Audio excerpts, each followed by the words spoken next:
Welcome to this deep dive. And today we're going to try to figure out a really interesting story. Yeah. You've sent in a ton of accounts about Franklin, a young man who, well, he jumped from a building in Nairobi, Right. and it seems like everyone knew a different side of him. Yeah, we have accounts from all sorts of people, like the janitor at his building, bus conductors, Right. people who worked at restaurants, even a pawnbroker. A pawnbroker. Yeah. Wow. Okay. It's like each of these people just saw one small part of who he was. I see. Like pieces of a puzzle. Exactly. And that's what we're going to try to do in this deep dive. Try to put those pieces together, and we'll Yeah. try to make sense of Franklin's final days. Yeah, figure out what was going through his mind. Right, his motivations. Exactly. And it's going to be really interesting because, like you said, these people all saw different sides of him. Right. So we have some accounts that talk about him being really intellectual, like he had all these economics books and Yeah. he liked to draw sketches and stuff. But then we also have stories about him like goofing off with his girlfriend Yeah, I remember. at a construction site, so it's like, Yeah. who was he really? Right. Was he this serious intellectual guy, or was he kind of a playful, fun-loving guy? Yeah. And was it both? Maybe. I mean, it's possible, right? Yeah, definitely. People are complicated. For sure. So yeah, that's what we're going to try to unpack today. Yeah. Now, we should probably start by talking about where Franklin lived, right? Yeah. So he had this really modest room in Pipeline Estate. Right. Small place. Yeah, not much to it. Just the basics, a cot, a table. Yeah. But here's where things start to get a little weird. Oh, okay. So the janitor at Franklin's building, he found Franklin's door wide open on the morning of the 9th. The 9th. Yeah. Okay. And that was totally out of character for Franklin. Apparently he always kept his door locked. You're right. And it's Pipeline Estate, Yeah. People look out for each other, but also maybe a little suspicious too, right? Right. So, of course, the janitor, he peeked inside. Of course. I mean, who wouldn't, right? Yeah, definitely. And he finds Franklin on the floor. On the floor. Yeah, like he's passed out or something. Wow. But then Franklin jumps right up, like nothing happened. Oh, wow. Really? Yeah. And, So he was okay. well, he seemed okay. He gave the janitor some money. Oh, wow. Yeah, said thanks for looking out for him, and had this big smile on his face. Okay, so maybe he was just sleeping. I mean, maybe. Yes, possibly. But it's still a little strange, don't you think? Yeah, definitely strange. It's like he's trying to just brush it off. Yeah. Like it wasn't a big deal. Like he was hiding something. Exactly. That's interesting. Now remember, this is the same room where the janitor found those economics books and sketches. Oh, right, right. So clearly we're dealing with someone who's, Yeah. well, he's got a lot going on in his head. Right. More than meets the eye. Exactly. More than just sleeping on the floor. Okay, I'm starting to get really intrigued now. Yeah, and it gets even more interesting. Later, that same day, the janitor sees Franklin again. But this time, Yeah. he's dressed to the nines. Really? Like seriously, he looks sharp. Wow. Okay. So clearly he had somewhere important to be. Yeah, definitely not his usual attire. Right. And it wasn't for work because it was pretty late in the day. Right, right. So that just adds another layer to this whole thing. It does. It's like we're seeing these two different sides of him. Yeah, absolutely. On one hand, he's living in this tiny room, Right. but then he's also got this other life. This other side. Yeah, that we don't really know about yet. That's so interesting. It is. So we have this intelligent guy, maybe a little introverted, Yeah. but also someone who clearly has a social life. Yeah, a reason to get dressed up Yeah. and be somewhere specific. Right. So now I think we need to move to part 2 of this deep dive, Yeah, let's do it. and we're going to hop on a bus and hear from a conductor who had a really interesting encounter with Franklin that same day. Okay, I'm ready. So now we got to talk about this bus conductor, JMO, this guy. He had a real knack for reading people, Okay. and he just so happened to cross paths with Franklin on the bus that evening. And Yeah. he picked up on something. Well, something wasn't quite right. Interesting. Yeah, like something was off. Hmm. So what was it about Franklin that made JMO think that?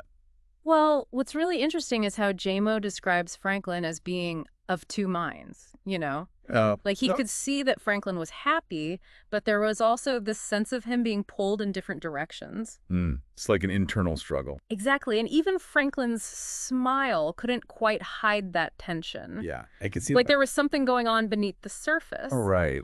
And then there are these small details in JMO's account that really add to this whole mysterious vibe. But like what? Well, for example, Franklin gives JMO a thumbs up for his suit. and then refuses to take his change. That's a little strange. It is, right. Yeah. It's like this sudden burst of generosity. Yeah, out of the blue. Right. And it's almost like these actions are a reflection of that internal conflict that J-Mo was sensing, you know? Right, like maybe he was trying to overcompensate for something. Possibly. And it's this fascinating contradiction, you know? He's engaged in the moment with J-Mo. Yeah. But at the same time, there's this distance, like his mind is somewhere else. Yeah, makes you think, doesn't it? It does, it does. It's like those economics books we talked about earlier. Yeah. Maybe Franklin was always analyzing, calculating, even when he was trying to just enjoy the ride, you know? Right, like his mind was always working. Yeah, yeah. Never truly at rest. It makes you wonder how much we hide, even from ourselves sometimes, you know? Oh, absolutely. We all have our secrets. Yeah, that's true. And speaking of hidden depths, this is where we start to learn a little bit more about Franklin's girlfriend. Okay. So through conversations with other bus conductors, we get these glimpses of her, and she sounds like a real firecracker, someone full of life. Oh, wow. Yeah, she was always making sure Franklin got home safe, you know, like really looking out for him. Sounds like a good woman. Yeah, she does. And there's even a story about them, like, playfully teasing a boda driver at the bus station. Oh, wow. It just paints this picture of them being, you know, genuinely happy and connected. It's nice to hear that, you know? Yeah, and It makes his final act all the more puzzling. it really does, yeah. And it makes you wonder about the role she played in his life. Yeah, for sure. Was she an anchor for him, someone who helped him to, you know, bring out that carefree side? Right. Or could that internal conflict that J-Mo sensed have been affecting their relationship too? Yeah, that's a good question. Maybe it was both, you know? Right, yeah. Relationships are complicated, They really are. especially when someone is dealing with stuff that, well, stuff they're not showing to the world. So now it seems like we're starting to see a bit of a routine emerging with Franklin. Okay. He and his girlfriend, they were regulars at a couple of Chinese restaurants. Oh, interesting. Yeah, almost like it was part of their weekly routine. Okay, so let's hear what those folks have to say about Franklin and see if they noticed anything unusual. Okay, so we've got these Chinese restaurants, right? Uh-huh. And apparently Franklin and his girlfriend, they were regulars there. Yeah, almost like a ritual. Right, like every week they would go to one or the other of these places. Yeah. But get this, the workers there, they noticed a real shift in their dynamic. Oh. Yeah, like during their last visit, Hmm. it was different. How so? Well, usually they were all lovey-dovey joking around. Right, that's what we've heard. But on this particular night, Yeah. they were quiet, subdued, like something was weighing on them. It's like that shadow we talked about earlier, starting to creep in. Right, exactly. And there's this one detail that's really stuck with me. Oh, yeah. What's that? So Franklin, he had this package with him. Oh. And he's like really insistent that his girlfriend study it before opening it. A package. Yeah, what could have been so important about that? Well, that's the million-dollar question, isn't it? Right. Was it just a gift, or was it something more, you know, something symbolic? Like he was trying to send a message. Exactly. And why the whole study it before opening thing?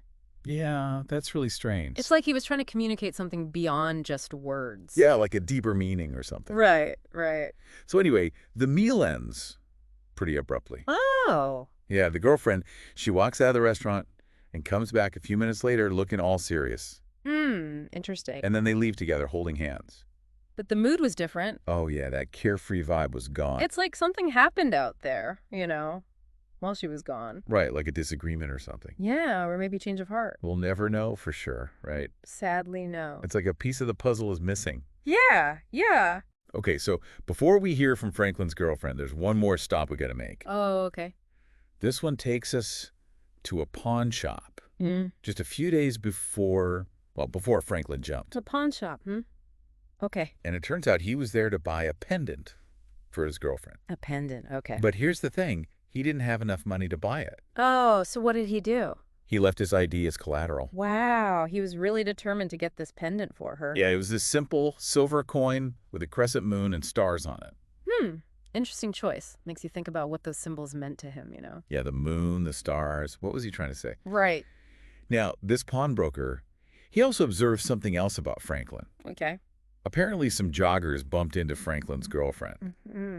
And Franklin almost lost it. He was ready to go after them. Really? Wow, he was protective of her? Oh, yeah, big time. Like she was something precious to him. So he saw her as the symbol of hope. you know? Yeah, like he was trying to shield her from all the bad stuff in the Yeah. world. Right, and it makes the fact that she returned the pendant after he died even more heartbreaking. Oh, man. Yeah, that's tough. It really speaks volumes about how much he meant to her. It does. And how lost she must have felt after he was gone. Okay, so there's one more account we need to talk about before we get to Franklin's girlfriend. Okay, I'm all ears. And it adds, well, it's kind of ironic, actually. Oh. It comes from the officer who arrested Franklin and his girlfriend for trespassing. Trespassing? Where? On the construction site of the SNA Tower. No way. The same tower he jumped from. The one and only. Wow, that's heavy. It is, right? What are they doing there? Just goofing off, running around, laughing. It's almost like, I don't know, like a foreshadowing of what was to come. Yeah, kind of creepy, actually. It's like even in moments of pure joy, there can be this undercurrent of darkness, you know? Yeah, it's true. Life can be unpredictable. Yeah, and fragile. So the officer mentioned that Franklin and his girlfriend, they were always roaming around the city together. That makes sense. It was like their thing, you know? Yeah, their way of connecting. Right, and maybe even escaping from, well, whatever was going on inside. Yeah, finding solace in the city. Okay, so now, finally, we get to hear from the person who knew Franklin best. His girlfriend. Exactly. And her account, it sheds light on a lot of things, but it also raises a whole new set of questions. I'm ready. Let's hear it. So she describes their first meeting. On a bus, of course. Figures. And she talks about how playful he was, how he just had this way of making her laugh. Sounds charming. He was, but she also picks up on that duality we've been talking about. Right, like everyone else. She says he could be reserved, quiet even. But then there was this other side to him, this impulsive, almost reckless side. And that's the side that drew her in, you know? It's like he had this magnetic pull. Yeah, and she confirms that those walks they took around the city, those weren't just random. Okay. They were their way of being together, of sharing something special. Their ritual. Exactly. And when she talks about the tower incident, she frames it as this playful dare. A dare, okay. Yeah, like they were just young and carefree, you know. I'm trying to push the boundaries. But then she drops this bombshell. What's that? She was planning on introducing Franklin to her siblings that weekend. Oh, wow, so it was serious. Yeah, they were moving to the next level. That's so sad. It is, especially knowing that it never happened. Yeah. Now, remember those witnesses who said they saw Franklin looking at something before he jumped? Right, right. Well, his girlfriend, she didn't know about that until later. That's interesting. And it just adds another layer of mystery, right? It does. What was he looking at? Was it a note? Yeah. A letter? We may never know. And that package he gave her, the one he wanted her to study, Yeah. it turns out it was a painting. A painting? Wow. Yeah. He made it for her birthday. Oh, wow. And it got ruined in the rain, all distorted and blurry. It's like a metaphor for his life, you know? Yeah, full of potential, but ultimately cut short. And then there's the dream. The dream. Yeah, she had this dream about Franklin. Okay. He was on a yellow bus trying to get back to her. Oh, man, that's heartbreaking. It is, right? Like he was trying to change things to come back. Right. But he couldn't. The yellow bus, it's like a symbol of a journey. Yeah, a journey that ended too soon. So we've gone through all these accounts, these fragments of Franklin's life. We've heard from the people who knew him, who saw different parts of him. We've seen his intelligence, his playfulness, his love for his girlfriend. But in the end, we're still left with more questions than answers. And maybe that's okay, you know? Yeah, maybe some things are just meant to remain a mystery. It's like life is full of contradictions. It is. We try to make sense of it all to find clear explanations, Right. but sometimes the most important thing is to just accept that we don't have all the answers. That's a good point. So as you reflect on Franklin's story, think about those recurring themes, you know? The duality, the mystery, the symbolism. What do those things mean to you? How do they connect with your own life? Yeah, because maybe Franklin's story isn't about finding the answers, but about asking the right questions. About life, about loss, about the mysteries we all carry inside. Well said. Well said. Thanks. So that's our deep dive into the life and death of Franklin, a man who left behind more questions than answers. Thanks for taking this journey with us. And until next time, keep seeking, keep questioning, and most importantly, keep exploring the world around you.